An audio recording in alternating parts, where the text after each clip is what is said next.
Hello students, in this video lecture we will learn about friction and circular motion, right? So this is second lecture of Newton's law of motion, lecture number 2. So first of all, in this lecture we will learn about circular motion. So if a body revolves in circular path such that its distance from a fixed point is always constant, then its motion is circular motion, right? So in circular motion, some basic term which we will define is angular displacement. If an object is initially here and after some time its position changes from A to B, then this theta is termed as angular displacement, right? Theta is angular displacement. So theta is angular displacement. Similarly, omega is angular speed whose value is theta upon t, and alpha is angular acceleration which is equal to change in angular velocity by time taken, right? So using these three variables, you can also write equation of kinematics like s equal to u plus half at square, v equal to u plus 80, and v square equal to u square plus 2s. So here you can also write v square means omega square equal to omega naught square plus 2 alpha theta, and theta equal to omega naught t plus half alpha t square, s equal to ut plus half at square, and v equal to u plus 80, omega equal to omega naught plus alpha t. So what is omega here? Omega is final angular velocity, omega naught is initial angular velocity, alpha is angular acceleration, and t is time. Okay. So second thing we will study in circular motion is uniform and non-uniform circular motion.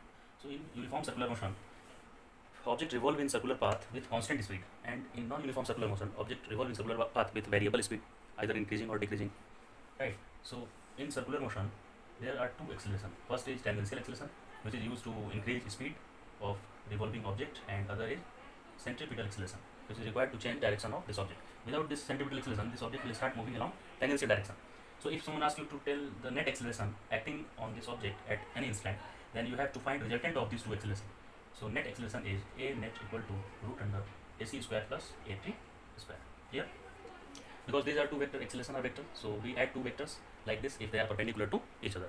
Okay, right. So now we will learn banking of road and inclination of a cyclist when it takes a circular turn, right? So suppose a cyclist is here, which is taking a circular turn, whose center is rightward. So forces acting on this cyclist will be reaction force of this earth and mg force which will act downward. So if you resolve this reaction force along vertical and horizontal component, suppose this angle is theta. So if you resolve this reaction force, here you will get r cos theta component, and this component will be r sin theta, right? So here r cos theta must be equal to mg for vertical equilibrium. Okay, student. So r cos theta can be written as mg for vertical equilibrium, and along horizontal direction there must be a centripetal force, right? And which force is providing that centripetal force? This r sin theta is providing necessary friction for centripetal force. So r sin theta must be equal to mv square by r, where r is radius of circular turn, right? So if you divide these two equations, you will get tan theta equal to how much you will get? Mv square, or this side mv square by r upon mg. So this m will cancel out. So tan theta equal to v square by rg, right? So in this way you can write equation for maximum velocity for safe turn. V will be equal to root rg tan theta, right, student? Root rg tan theta means this is maximum velocity for safe turn. If cyclist inclined by an angle theta, then this is the maximum velocity for safe turn. Okay. Now let's take another example of circular motion, which is motion of a stone which is attached to a thread in vertical plane. So suppose a stone is attached to a thread which is moving vertically like this in vertical circle. Okay. तो यहाँ पे centre ले लेते हैं vertical circle का, ये object है. So if someone asks you to find tension in this rope at lowest position, if this object has velocity at this position is v, so this object has a mass m, so due to that mass it will experience a gravitational pull which is downward mg, and t tension is upward. So can we say that t equal to mg? No, we can't say, because t equal to mg is valid if this object is at rest, right? But to move in circular path, this object must experience a net resultant force towards center, which is equal to centripetal force. So you have to write t minus mg equal to mv square by r. If velocity at this instant is v, then centripetal force required for this object to revolve in circular path is mv square by r. So in this way you can say that tension at this point is mg plus mv square by r, right? So you can see it clearly that tensor force is greater than its weight mg. So student, if it is asked in exam that find value of this tensor force at any angle theta, right? Suppose this angle is theta, which is from this lowermost point theta.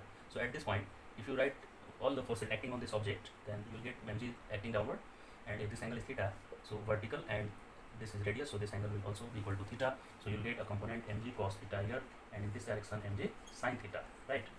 So and suppose speed at this point is v. Okay. So how would you write equation this time? This time T minus this mg cos theta, T minus mg cos theta must be equal to centripetal force mv square by r. So here you can write T equal to mg cos theta plus mv square by r. So this is the tension force acting at any position in this circular path. Okay. Now we will learn about friction. If an object of mass 2 kg is placed on ground having coefficient of friction 0.2 and someone applied force here 1 Newton, then will this object move? So let's say value of limiting friction is mu into m. So mu is 0.2 and normal reaction is mg here. So 0.2 into 2 into 10. So this will give you result 4. So value of limiting friction is 4. So maximum value of friction which can act on this object is 4 Newton. But applied force is only 1 Newton. So this force is not able to move this object, right? So this object cannot move by applying 1 Newton force. So how much friction force acts in this situation? Is it 4 Newton or 1 Newton or 0? It's 1 Newton. Because if this object is not moving, then net force acting on this object must be equal to 0. Rightward force is 1 Newton. So force towards left, which is friction force, this one also be equal to 1 Newton. So in this case, limiting friction is 4, which is maximum value of friction. But actual value of friction which is acting here is F equal to 1 Newton, right? So 1 Newton friction is acting in this situation. If you increase this external force from 1 to 2 Newton or 3 Newton, then this value of friction force self-adjusted to 3 Newton or 2 Newton. Up to 4 Newton, it will adjust its value. But once you apply force greater than 4 Newton, then this object will start moving rightward, right? Because maximum value of friction force is 4, so this cannot oppose to force 5 Newton. So net force, if you apply here 5 Newton, then net force acting on this system will be 5 minus 4, which is 1 Newton. So in this case, acceleration will be equal to 5 minus 4 by mass 2. That is 3 by 2. Okay. What is acceleration? Net force 5 rightward, friction force maximum 4 leftward. So 5 minus 4, 1 by 2. So half acceleration you will get here half. Okay, student. Suppose two objects are there, one having mass 40 kg and another object which is placed over this 40 kg is 10 kg, and coefficient of static friction 0.6, coefficient of kinetic friction 0.4, and this surface is smooth. So coefficient of friction here is 0.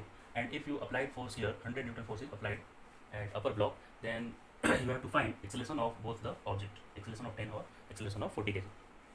So to solve this kind of question, first of all, you have to assume that both are moving together, right? And if both are moving together, then we can consider both objects as a system. Then at this system, net external force is 100 Newton, because frictional force will act as internal forces for this whole system. So in this way, you will get net acceleration of system is force upon mass, 40 plus 10, 50. So 2 meter per second square is common acceleration. But here we have to check whether both are moving together or not. So to move this 40 kg and 10 kg together, friction force required. See here, friction force on 10 kg will act in this direction, because this object has 10 kg has tendency to move leftward. So friction force will act rightward. But in this 40 kg object, friction force will act in this direction, because action reaction pairs are in opposite direction. So friction force acting on 10 kg rightward, and this one is leftward. So let's draw 40 kg free body diagram of 40 kg. Okay, 40 kg. So only force acting F on this object. To move this 40 kg together with 10 kg, let's F required is Fr. Force required is Fr. So according to Newton law, F equal to ma. So F required must be equal to m means 40 and common acceleration is 2. So this is equal to 80 Newton. So if the friction force between 10 and 40 kg is 80 Newton, then only it's possible that both can move together. Let's check whether this friction force is able to provide that much amount of force or not. So here limiting friction, you will get limiting friction mu into r. So mu is static 0.6 and r is r normal reaction. इस place पे कितना लगेगा? तो mg के equal लगता है normal reaction. So r equal to 10, m कितना है 10 और g भी 10 ले लेते हैं, तो ये कितना वैल्यू 60 लेगा. तो ये तो लिमिटिंग फ्रिक्शन कम आ गया. देखिए फ्रिक्शन रिक्वायर्ड है 80, लेकिन ये 60 से ज़्यादा प्रोवाइड ही नहीं कर सकता है ये. So it's not possible that both can move together, right. दोनों को मूव करने के लिए, एक साथ मूव करने के लिए क्या चाहिए? मुझे 80 न्यूटन फोर्स चाहिए. 80 तो यहाँ मिल ही नहीं रहा है, ओनली 60 न्यूटन मिल रहा है. सो ये दोनों एक साथ मूव नहीं करेंगे. क्लियर है? So to move both object together, to move both the object together, F required must be less than equal to F limiting. This is the condition, right? F required, force required must be less than limiting force. But here required force is more than limiting force, so both will not move together. So now we have to solve separately. So for individual motion, let's draw free body diagram of 10 kg object. So for 10 kg object, 100 Newton is acting leftward, and here friction force is how much friction force? Mu mg. As these objects are not moving together, so there is a kinetic friction between these two objects. So here we will use mu k, which is 0.4 into m is 10 and g is 10, which is 40 Newton. इधर कितना लगा? 40 Newton. So net force is 100 minus 40 and net mass 10. So this will give you result 6 meter per second square. So upper block will move with acceleration 6 meter per second square. And what will be the acceleration of lower block?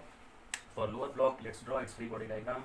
Lower block 40 kg. Only force acting on this block is friction force, which is equal to how much? ये 40, ये तो static वाला friction था। Kinetic, यहाँ slipping हो रहा है ना, दोनों काइनेटिक फ्रिक्शन यूज करेंगे, तो 40 न्यूटन इधर लग रहा है, तो इसका मास भी 40 है, तो एक्सेलरेशन कितना आएगा 40/40, मतलब force by mass which is equal to 1 metre पर सेकंड स्क्वायर। तो एक्सेलरेशन कितना आ गया बताइए, लोअर ब्लॉक का 1 मीटर पर सेकंड स्क्वायर और अपर ब्लॉक का एक्सेलरेशन हो गया 6 मीटर पर second square. If you take value of G 9.8, अगर ये 9.8 हम लोग ले लें तो ये सॉल्व करेंगे तो 1 की जगह पे आएगा 0.98, कितना आएगा 0.98, और अगर 10 लेकर बनाए हैं तो 1 आएगा 1 मीटर पर second square. Okay, so okay student, that's all in this lecture, and I hope you understood it completely and you will do good in this exam. Okay, best of luck for your exam. Okay, thank you.